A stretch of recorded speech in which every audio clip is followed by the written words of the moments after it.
Welcome back to another reading and correcting with me, Kindar, the Tiger Writes, and Ty, the Tiger Supervisor. These are where I read a chapter from one of my stories and correct it as I go. If you want to listen to these live, it's every Tuesday morning, 8 a.m. Eastern Time on Twitch. And if you're looking to listen to support me, that is on my Patreon. Today, we are doing chapter 53 of A Series of Death. Marlot watched the lion disappear in the darkness, still trying to find words to get Trembor to come back. But his lion had just walked out on him again. What could he say to make him return? What right did he have to ask that of him? He knew exactly what he'd said to make him leave this time. Trem, he called. He couldn't just let him go.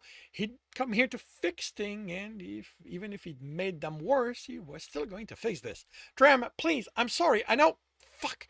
This was just him being stubborn. He couldn't tell the lion to come back. He had to be the one going after him. It screwed up, so he needed to fix it. Fix yet another thing. A part of him wondered why he bothered, and he clawed it apart without hesitation. He turned his light on and shone it among the conveyor belts. There were really a lot of them. There had to be more efficient way to do whatever they were there for. He carefully navigated through them, sniffing the air to stay on the lion's trail. How had Trembor walked around these so fast? His low light vision couldn't be that good. A frigid breeze had him shivering, pulling his jacket in tighter and cursing the coming winter, then cursing some more as he realized the breeze had shredded the lion's scent apart. Tram, he called, worried. Mikhail was out there, somewhere, looking for his lion. He had to find him, find one of them, and ensure his lion was safe. Let his lion live to decide if he wanted to give the two of them a chance. Took a step forward, stopped, shone the light around, and for any indication of where his lion had gone, but the blood had stopped a while ago, coagulating in his fur and sealing the cut. There was no way he'd find his lion now. His best hope was to go back to the loading dock and into that office where Nikal had been waiting, had had been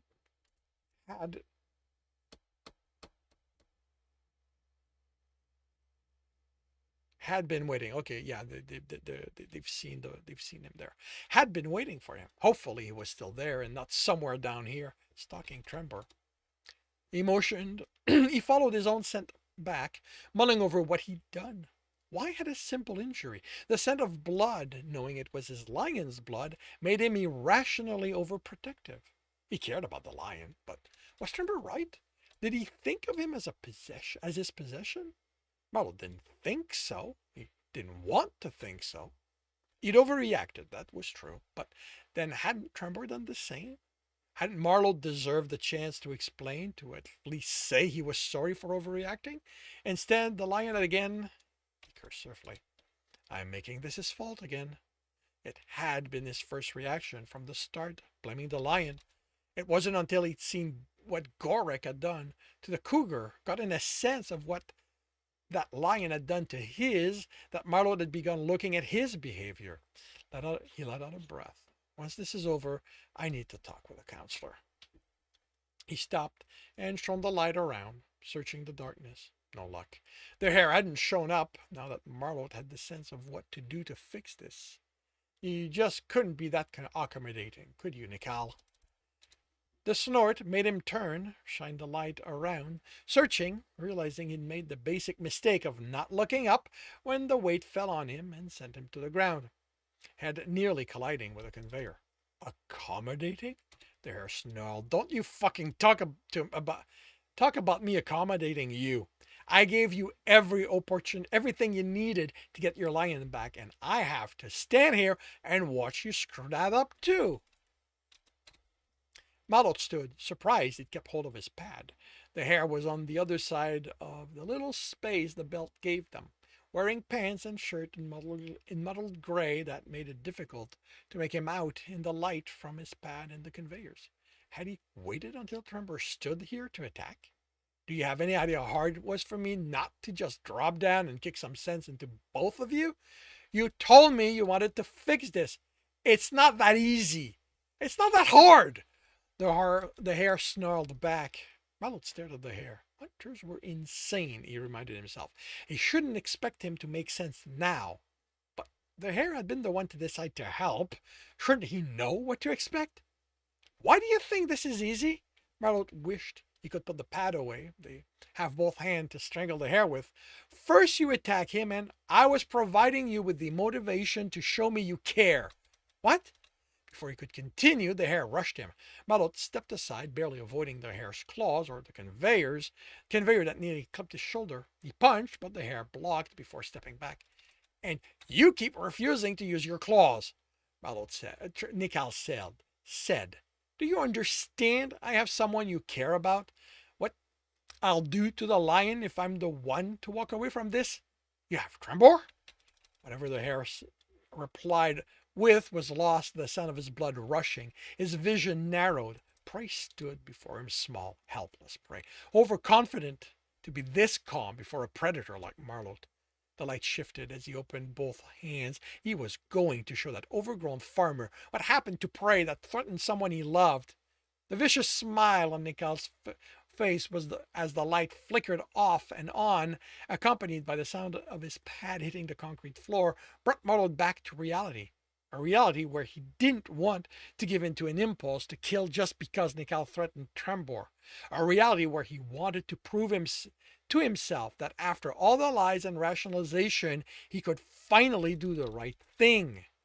He let out a breath and closed his hand. You aren't dying here, Nikal.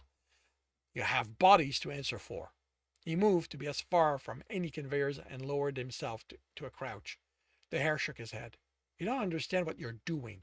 What I'll do after I kill you. You think threatening Trembor will make me kill you? I'm over that. I don't even understand why you care. The look of disbelief the hare gave him unsettled Marlot. I gave you everything. With a fucking deadline of come here or I'm killing your lion. Files take time to read. I'm here. Tell me. That's not how this works, the hare said through gritted teeth. You were supposed to figure it out. You are supposed to punish me. How can you say you don't want to kill me after what I did? I'm a predator. I kill. I'm more interested in getting you to pay for the crimes you've committed, the way society demands, than avenging meat. All right, the hare said, sounding resigned. Come take me down so you can deliver me to that society of yours. We'll see what happens then. He turned his back to Marlot and placed his hand behind it, lacing the fingers together. Carefully, Marlot approached, wary of this being a trap. He'd never seen someone in that position, but it did give him the advantage. It might be a protector thing. He'd ask Baud the next time he saw her. He paused, with the hare within reach, waiting for a reaction, a change of mind. He wound back. He didn't have the hare's skill, but one solid blow to the back of his head, and he'd at least be dazed enough to be restrained. He swung, but the hare wasn't there, shaking his head as he stepped around Marlot and grabbed the half-balanced wolf around the neck. Nikal kept him from falling on his face as he prevented him from breathing. Marlot's knees felt the ground, and he reached for the arm as they tightened more. He dug his claws in, but if the hare felt pain, he didn't react to it. I didn't want this, Marlot, Nikal whispered in his ear. I want you to believe me. My plans never included killing you or your lion. I always thought there was hope for the two of you. I still do, but you won't do what's needed, so I have to hope I can use you to incentivize your lion to finish the job. Marlot croaked his protest as he tried to pull the arm away. He wouldn't let the hare draw his lion into this. It was between the two of them. Trembor had nothing to do with it. Nikal had said so himself. He'd screwed up again, a voice told him, his father's voice, and as when he was being chastised as a cub, he couldn't find his voice to protest, to defend himself. He tried his best.